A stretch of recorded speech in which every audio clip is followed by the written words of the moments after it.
everybody, and welcome back to my channel. And I'm going to do this video on the A Word season 2. And yeah, I've been doing a review on the A Word. I just completed season 1 a few days ago, so this is going to be the beginning of season 2, and I hope you enjoy it from a autistic woman's perspective. So let's get into the video. This is season 2, episode 1. In this episode, we see Joe on the school roof. His mum then has to climb up on the ladder where everybody is staring at him. Then, when they manage to get Joe down after reassuring him that he's going to be okay and that he's not in trouble, they get him home to hear him say the word autistic. His mum and dad, both Alison and Paul, are shocked. They don't know what to do when Joe says that nobody wants him being autistic and that it's bad. They reassure him that it's not a bad word and that they don't think he understands the word autism. During this scene, he also uses his headphones a lot, which to me is a way to get out of the social situation. It's a way to self-cope, self-stim. It's a way to not get too overloaded with what's being put in the background. Or when he says that he's autistic, he's like, nobody wants this, nobody wants me to be autistic. To me, that signifies the society stereotype that the word autistic is seen as bad or not allowed, and that really does sadden me, because autism is just a different way of processing the world. It's a different way of thinking, feeling, and trying to relate to others around us. And it's really difficult for autistic children because they get more pressure of their peers at school and family members being around them. So when Joe says that he's autistic, Alison just says that her little boy is a puzzle, and that being a puzzle is a journey, so every day for them is different.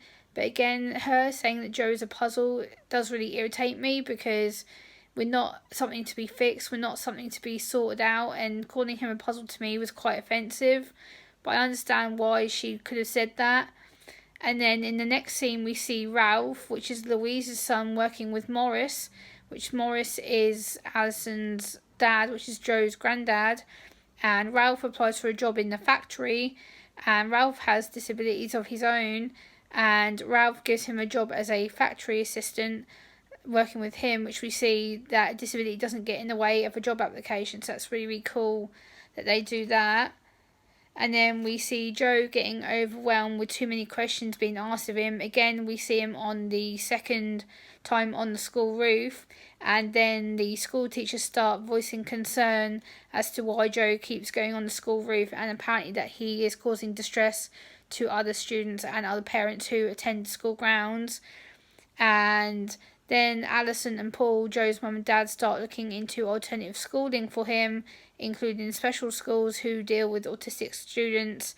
And then we see Joe apologising for being different. This really broke my heart, because you shouldn't have to apologise for being different. He is made the way he is, and being autistic is difficult at the best of times, but to hear him apologise just because other people aren't understanding him is just really, really sad for me. And I like that the fact his parents then come up to him and they tell him not to apologise. I think for me, having an autistic child apologise is quite sad, because it's like they're bad or naughty or shouldn't be different. Society should learn to accept Joe for being different. That's the way that he is. I think the school could have done a little bit more to accept him and not jump to assumptions that he's going to be a bad child for their children to hang around with. I think, again, this shows the education system still needs a lot of awareness work on autism. So I hope you've enjoyed my review of episode 1, and I'll be back tomorrow with episode 2. Take care. Bye.